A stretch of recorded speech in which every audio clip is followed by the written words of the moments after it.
Robert Tatin est né en 1902 dans le quartier de l'Épine d'Avenières à Laval. Il est en apprentissage de peintre décorateur en bâtiment. Il part pour Paris en 1918 où il travaille en tant que peintre en lettres et peintre décorateur. Il fréquente les académies libres et les cours du soir de l'école des beaux-arts. En 1922 à 1924, il fait son service militaire à Chartres. Il suit des cours de géométrie et trigonométrie. Un an plus tard, il travaille comme dessinateur pour un compagnon charpentier à Laval. Il crée et développe son entreprise de peinture en bâtiment, une période prospère. Il retourne régulièrement à Paris et voyage en Europe, en Afrique du Nord et à New York, où il réside 6 mois. En 1946, il s'installe comme céramiste à Paris. C'est une période féconde dans sa vie d'artiste. Outre la céramique, il explore la peinture et rencontre Giacometti, Dubuffet, Caillou, Prévert et Breton. 5 ans plus tard, il voyage en Amérique du Sud et il y travaille en tant que céramiste et acquiert une renommée internationale au Brésil, dont le premier prix biennal de Sao Paulo en 1951. Il poursuit ensuite son périple, Argentine, Uruguay, Chili. C'est en 1961 qu'il revient en France. Installé dans le sud à Vence où il se consacre à la peinture. Il reçoit le prix de la critique en 1961 et il expose régulièrement dans une galerie à Paris. En 1962, il achète la maison de la Frénouse à Cossé-le-Vivien, où il s'installe avec son épouse Lise, qu'il vient de rencontrer. C'est le début de la construction de sa maison des Champs, qu'il finance en partie grâce aux ventes de ses tableaux. En 1969, le ministre André Malraux accorde le titre de musée à l'archisculpture de Tatin. Pendant 13 ans, Tatin poursuit l'édification du musée avec Lise. C'est aussi l'époque à laquelle il affirme son style pictural et il crée, expose et vend de nombreuses œuvres. Il est décédé en 1983 à la Frénouse et il est enterré devant sa maison selon ses volontés. Réalisée de 1967 à 1981, l'Allée des Géants est un chemin de vie. Elle est composée de 19 sculptures en ciment peint représentant les personnages qui ont marqué l'existence de Robert Tatin dans son enfance, dans son adolescence et enfin dans sa vie d'artiste.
La porte des géants représente les 5 piliers de l'histoire de l'art, selon Robert Tatin.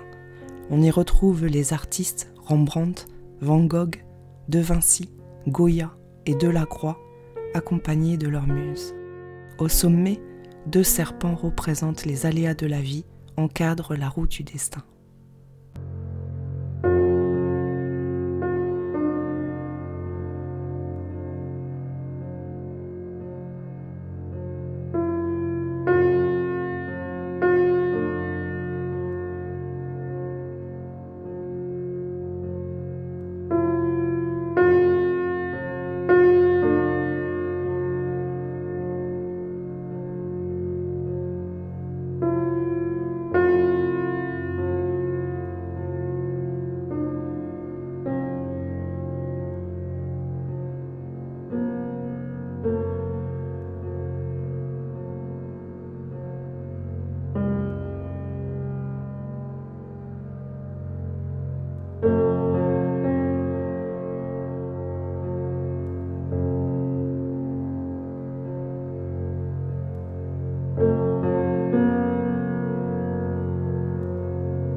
Symbole issu de la civilisation orientale, le dragon est le gardien du musée et de la connaissance.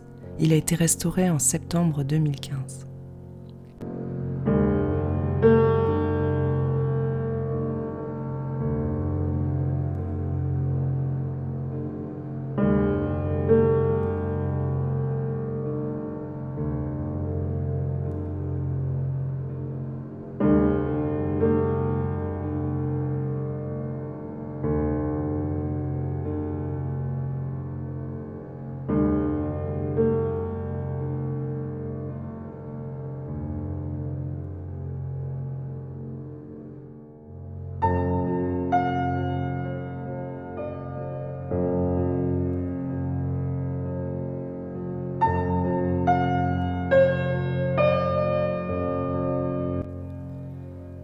La maison est le point de départ de l'œuvre.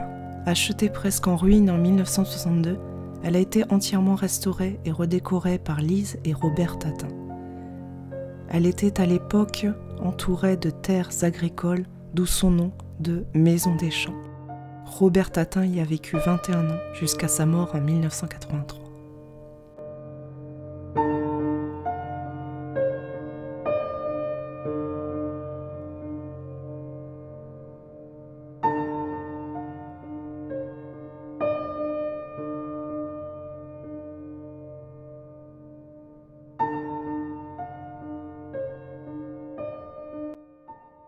Le jardin des méditations est un jardin intérieur qui a été conçu comme le cœur du musée. Son organisation ne laisse aucune place au hasard. C'est un véritable univers en réduction où le végétal, l'animal, le minéral et l'humain trouvent leur place.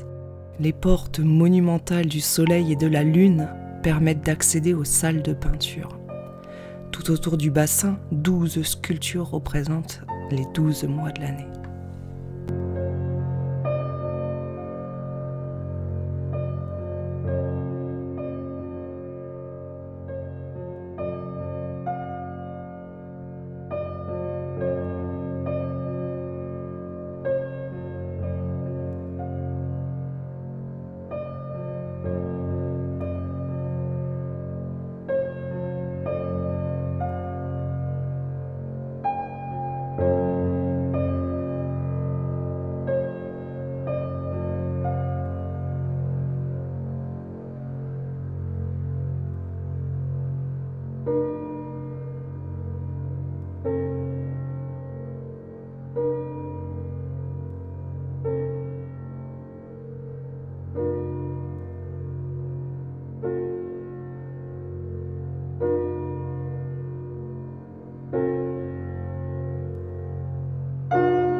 Le jardin des pierres. De l'Asie à la culture celte, ces pierres dressées qui émergent des profondeurs de la terre marquent l'histoire de l'humanité. C'est un symbole universel qui fascinait Robert Tatin. L'olivier, situé juste à côté, a été planté en 2002, à l'occasion du 100e anniversaire de la naissance de Tatin.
L'étoile est créée en 1998. Cette roseraie en forme d'étoile rappelle la passion que Robert Tatin avait pour l'astronomie et la nature. Ces 5 branches évoquent les 5 géants de la porte éponyme située en face.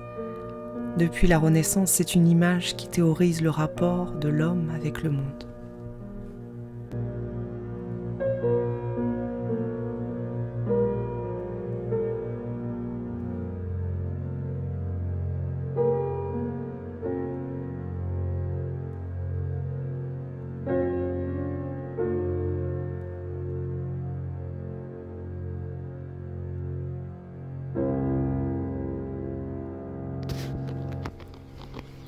Le labyrinthe est créé en 2009. Il est composé de 600 charmes et pourvu de 8 entrées. C'est un espace végétal qui fait écho au jardin des méditations. Il ne s'agit pas de s'y égarer, mais d'y cheminer en se laissant porter par la magie du lieu.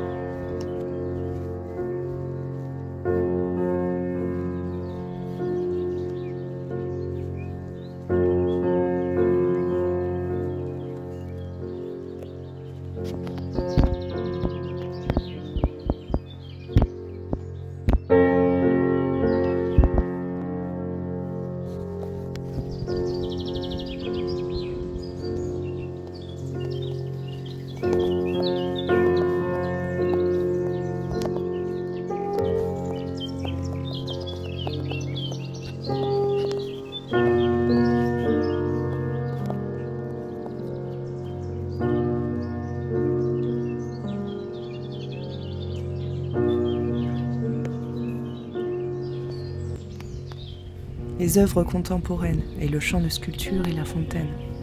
Conformément au souhait de Robert Tatin qui voulait faire de son musée un lieu vivant ouvert à toute forme de création, les jardins du musée accueillent régulièrement depuis 2004 et l'inauguration du champ de sculpture des dons d'œuvres d'artistes contemporains.